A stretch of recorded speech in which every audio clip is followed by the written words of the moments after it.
Rahul Gandhi prime minister बनेंगे, अखिलेश जी गृह मंत्री बनेंगे, रक्षा मंत्रालय नीतीश जी संभालेंगे। कह रहे हो कि नरेंद्र मोदी कहता है कि मैं 2024 में जीतूंगा, ये जो उसकी मैं है ना, इस बार इतनी बुरी निकलेगी कि उसको सब समझ में आ जाएगा। तो अखिलेश भैया ने सारा काम किया, बहन कुमारी मायावती ने सारा काम की। भैया हम तो अपने आत्मा से कह रहे हैं कि भैया अब की बार राहुल जीत जाए। 1977 आपने देखा नहीं है, या देखा हो तो आपको 75 भी तो आपने देखा हो। हाँ, 75 इमरजेंसी में रहा हूँ, इमरजेंसी में मैं रहा हूँ। कायर और निर्लजता की वो परिभाषा है नरेंद्र मोदी। उत्तर प्रदेश के 75 जिले में किस जिले में विकास नहीं हुआ, इसका ये जवाब दें। इनके पार्टी में खुद आतंकवादी हैं, गुंडा हैं, अपराधी हैं। राम मंदिर से समाजवादी पार्टी खुश नहीं? अरे मैंने कहा भगवान, राम मंदिर बनने से समाजवादी पार्टी खुश है कि नहीं? नमस्कार, आप देख रहे हैं ATN लाइव 24। मैं हूं आपके साथ आलोक दीक्षित। 2024 में लोकसभा चुनाव होने वाले हैं और लोकसभा चुनाव की उल्टी गिनती शुरू हो चुकी है, जहां एक तरफ कांग्रेस सहित तमाम विपक्षी दल सरकार को घेरने में लगे हुए हैं। मुद्दे कई सारे हैं, बेरोजगारी, महंगाई, इसके अलावा भी बहुत सारे मुद्दे हैं जिन पर लगातार विपक्षी दल घेर रहे हैं सरकार को। तो वहीं प्रधानमंत्री जी का कहना है कि 2024 में जो लोकसभा चुनाव होने वाले हैं हम फिर से जीत करके आएंगे। आइए जानते हैं कि हमारे साथ लखनऊ के कुछ निवासी हैं, स्थानीय, वो इस मुद्दे पर क्या सोचते हैं, उनका क्या मानना है। तो हमारे साथ बातचीत करने के लिए हैं। आपका क्या नाम होगा? सतपाल सिंह। ये सतपाल जी कि 2024 के चुनाव में NDA बनाम इंडिया होने वाला है, आपको क्या लगता है कौन सा पक्ष मजबूत दिख रहा है? आपको क्या लगता है 9.5 साल में? हमको कुछ नहीं लगता, हम आपसे सवाल पूछ रहे हैं, हम जवाब देने नहीं, हम सवाल पूछ रहे हैं। सवाल देने आए ना, तो रोज रोज हम यही जवाब देंगे कि 9.5 साल में शिक्षा, रोजगार, स्वास्थ्य, सुरक्षा, महंगाई, किसी पर बात करेगा देश का प्रधानमंत्री 9.5 साल से? या गुफा में बैठा रह जाएगा, ना मीडिया के सामने आता है, ना जनता के सामने आता है, न सदन में मुंह दिखाता है। कायर और निर्लजता की वो परिभाषा है नरेंद्र मोदी। इसके लिए हम और जिससे ज़्यादा तो हम कुछ नहीं कह सकते। किस उम्मीद से आएगा? हिंदू मुस्लिम के नाम से, जिन्ना पाकिस्तान के नाम से 30 तारीख को राखियाँ मनवाएगा भाजपा कार्यकर्ताओं के द्वारा। बात कर रहे हैं, वो तो कहते हैं कि विकसित भारत। अरे सुनिए, बीच में टोकिए मत, इंटरप्ट नहीं करिए। मोदी कहता है कि 30 तारीख को हर मुसलमान बहन जो है मुस्लिम वो बीजेपी के कार्यकर्ताओं को राखी बांधेगी। क्यों? इसलिए कि दाढ़ी देख के गोली मारोगे तुम। दाढ़ी देख को मार दी अभी। अच्छा, बहुत आता ज़्यादा पुराना नहीं, अभी हर हिंदू मुस्लिम करके ही सत्ता में आ सकता है ये नरेंद्र मोदी। किसको गोली मार? दाढ़ी में, ट्रेन में किसको मारी गई थी? 3 दाढ़ी वालों को दाढ़ी देख के ही मारा गया था ना। एक वो भी तो था, अधिकारी भी तो था। हम ये बताओ, मुस्लिम औरतें या बहनें किस मुंह से बांधेंगी उनको राखी, कि उनको राखी बांध के भाई बनाए और अपने बाप, अपने भाई, अपने बेटे, अपने पति का कत्ल करवा ले? इसलिए बीजेपी के कार्यकर्ताओं को राखी बांधेगी। मुझे तो शर्म आती है मुसलमानों के ऊपर भी। जो अभी नगर निगम का चुनाव हुआ था, 360 टिकटें मुसलमानों ने ली, जिसमें 60 टिकटें जीत के आए थे। क्या उनके लिए कांग्रेस नहीं थी? भाईचारा की बात, भाईचारे की भारतीय बात नहीं करती है, आप भाईचारे की बात करती है। राखी बांध के गोलियां चलाओ यार, बात सुनने दोगे? बीच में टोकोगे। पक्ष से कौन प्रधानमंत्री का चेहरा होगा? हम तो राहुल गांधी को तो आपस में लड़ रहे हैं। कहाँ लड़ रहे हैं? कि नीतीश कुमार होंगे, कोई कह रहा है कि लालू यादव होंगे, कोई कह रहा है कि देखो नीतीश कुमार भी मोदी जैसे ही हैं, अगर हम कहना चाहेंगे तो। गठबंधन का हिस्सा है। अरे आज हिस्सा है ना, आज उनकी जैसे हमारे घर में ये राजभर में हिस्सा है, हमारे घर में राजभर जो भाजपा में पहुंच गया है ना। सपा भाजपा ये सब लगा रखा है। भाजपा कार्यकर्ता हैं? अब नहीं है, अच्छा। अब कांग्रेस कार्यकर्ता। भाजपा कार्यकर्ता थे? हाँ, हम छोड़ दिया, छोड़ दिए, क्योंकि रायबरेली हमारा घर है और सोनिया गांधी हमें प्रधानमंत्री रही, राजीव गांधी मंत्री कब रही?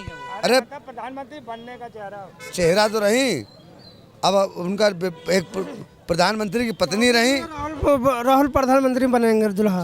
देखिए, इस सड़क में चाय बेचने वाला भी बेचारा बता रहा है कि प्रधानमंत्री बनेंगे। जो मोदी के चाय बेचने वाले की चाय बेचने वाला क्यों प्रशंसा करेगा, लेकिन कर रहा है। ये बताइए, 2024 में NDA और इंडिया दोनों गठबंधन आपस में चुनाव लड़ रहे हैं, जहां एक तरफ NDA की तरफ से प्रधानमंत्री नरेंद्र मोदी लगातार आरोप लगा रहे हैं, वहीं इंडिया के जो गठबंधन के दल हैं वो महंगाई, बेरोजगारी, इन मुद्दों को लेकर के सामने आ रहे हैं। आपको क्या लगता है कौन पार्टी जीतेगी? सर देखिए, हमारे हिंदुस्तान, भारत और इंडिया 140 करोड़ जनसंख्या हमारे इंडिया के साथ है और NDA के साथ नहीं है। नाम रख लेने से कोई थोड़ी ना। मैं कारण बता रहा हूँ और उनको नाम वैसे नहीं रखा जाता। नाम फ्री में मोदी की तरह कोई चेंज भी नहीं करते। कांग्रेस ऐसी पार्टी थी कि अगर किसी के काम से नाम रखी है तो उस पर ज़मीनी स्तर से करके दिखाई है। सारे देश से मान लीजिए, उत्तर प्रदेश में लीजिए, अखिलेश भैया ने सारा काम किया, बहन कुमारी मायावती ने सारा काम की, बिहार में ले लीजिए, अदर में। ये सिर्फ भारतीय जनता पार्टी क्या की, सिर्फ नाम चेंज करके फीता काटी। ठीक, अब मुद्दा क्या है कि सरकार क्यों चेंज होंगी? मुद्दा सर रोजगारी, महंगाई, नौकरी, शिक्षा, स्वास्थ्य, सड़क, इस सब पे चुनाव चेंज होगा। आप बताइए क्या कहते हैं, 2024 के चुनाव में एनडीए जीतेगा या इंडिया जीतेगी, क्या लगता है? देखिए, साफ सीधे सीधे सवाल है, इस देश में केवल दो की ही लड़ाई होगी। किसकी? इंडिया और एनडीए, इसी दो की लड़ाई होगी। इसी दो में जो जीतेगा वो बनेगा। हाँ, तो इंडिया तो नाम बदलने से कोई थोड़ी ना नाम वो हो जाता है इंडिया का। आप कितने साल के हो गए जरा बता दीजिए हमको। हाँ, हमारे साल से क्या मतलब है? सवाल इसलिए नहीं सवाल हमारे साल से क्या नहीं, मतलब है? मैं इसलिए- साल की अलग चीज है। मैं इसलिए पूछा मेरे भाई, 1977 आपने देखा नहीं है, या देखा हो तो आपको 75 भी तो आपने देखा होगा। हाँ, 75 इमरजेंसी में रहा हूँ, इमरजेंसी में मैं रहा हूँ। आपको क्या लगता है कि 2024 में प्रधानमंत्री किसको होंगे? देश में एनडीए की सरकार बनेगी। एनडीए नमस्ते कर रहा है और ये इंडिया बुला रहा है, इंडिया नमस्ते कह रहा है। जी हाँ, एक मिनट सुन तो लीजिए, क्या लगता है आपको 2024 के चुनाव को जो है देखते हुए एनडीए बनाम इंडिया? 2024 में पहले सबसे बड़ा आपको मैं धन्यवाद देना चाहता हूँ, बोलने का मौका आपने दिया। 2024 में बदलाव है, गठबंधन की सरकार है, राहुल गांधी प्राइम मिनिस्टर बनेंगे, अखिलेश जी गृह मंत्री बनेंगे, रक्षा मंत्रालय नीतीश जी संभालेंगे, तेजस्वी यादव भी जाएंगे, अलग अलग डिपार्टमेंट। बिहार छोड़ देंगे? अब सुनिए, मेरी बात ध्यान से सुनिएगा। बीजेपी जो जुमले की सरकार है, इलाहाबाद घोसी में बीजेपी हार रही है। इलाहाबाद घोसी नहीं, मऊ घोसी बीजेपी हार रही है। राजभर बिन पेनी का लोटा है। उन्होंने क्या बोला? यादवों की बुद्धि घुटने में होती है। 12 बजे 12 बजे आती ना। राजभर को चैलेंज कर रहा हूँ, उनके जितने राजभर हैं हाथ मिलवा दीजिए, 5 से 10 मिनट कुश्ती करवा दीजिए राजभर के सही साथ। अगर जीत गए तो अपनी गर्दन कुड़ा दूंगा। क्यों बोले वो ऐसी बात? ऐसा क्योंकि वो बिन पेनी का लोटा जुमलेबाज है, उसका कोई अस्तित्व नहीं है। समाजवादी पार्टी के साथ थे तब जुमलेबाज नहीं थे, तब आपको नहीं समझ में आया? अरे वो जुमलेबाज है समाजवादी पार्टी ने, इसीलिए अखिलेश भैया ने उनको बाहर का धक्का दिखा दिया, तुम जाओ। 22 चुनाव पहले नहीं आ रहा था। अब मैंने कहा उसका कोई अस्तित्व नहीं है राजभर का। राजभर जो है चुनाव के पहले तो शामिल किए हुए थे, तब योगी जी को उसने क्या बोला, योगी जी को कि बोले थे कि योगी जी को वहाँ भेजेंगे जहाँ भीख मांगने की ट्रेनिंग होती है। मैं कहना चाहता हूँ जनता त्रस्त है, महंगाई पे बात नहीं है, बेरोजगारी पे बात नहीं है, ठीक है, मणिपुर पे बात नहीं करेंगे, हाथरस की बेटियों पे बात नहीं करेंगे, माँ बेटी कानपुर पे बात नहीं करेंगे, लखीमपुर खीरी पे उस पे बात नहीं करेंगे। एक सेकंड बोलिएगा नहीं, एक सेकंड, बोलिए आप बोलिए। उस पे बात नहीं करेंगे। मुद्दे पे इनके पास नहीं है। अगर बीजेपी वालों से नेता खड़े हैं, 4 काम गिनवा लीजिए, अगर ये बता दे तो मैं उस समय आपके सामने खड़ा नहीं हूँगा, अपने जूते संभाल लेना। ये 4 काम ये बताएंगे क्या? बताइए 4 काम। एक सेकंड नहीं, पूछ लेते हैं, 4 काम बताइए। चलिए बताइए। भैया ये जानते हो क्या बताएंगे? नहीं, सुन तो लेने दीजिए, आप ना बताइए। 370 आप बताइए। हाँ, राम मंदिर बन गया, खाना दे रहा क्या? चड्डी फटी हो, पिछवाड़े बवासीर है, लेकिन हाय मोदी हाय योगी, हाय मोदी हाय योगी। शर्म करिए, बीजेपी के लोग दलाल लोग हैं, आप गोबर भक्त हैं, गौमूत्र पीते हैं नेताजी, शर्म करिए आप। बताइए आप क्या कह रहे हैं? चांद से आया भाई इनकी जवाब दीजिएगा। गोबर भक्त भी हैं, गौ के भक्त भी हैं, जनता के भक्त भी हैं, भगवान के भी भक्त हैं। उत्तर प्रदेश के 75 जिले में किस जिले में विकास नहीं हुआ, इसका ये जवाब दें। भाजपा के चलिए, अच्छा चलिए, भाजपा के कोई 5 काम बताइए जो आपको लगता मैं गिना रहा हूँ। पार्टी ने किसान फसल बीमा योजना चालू किया, बिल्कुल मिल रहा, जो किसान फसल बीमा कराया उसको मिल रहा है। उसके बाद 6,000 रुपये वार्षिक मिल रहा है।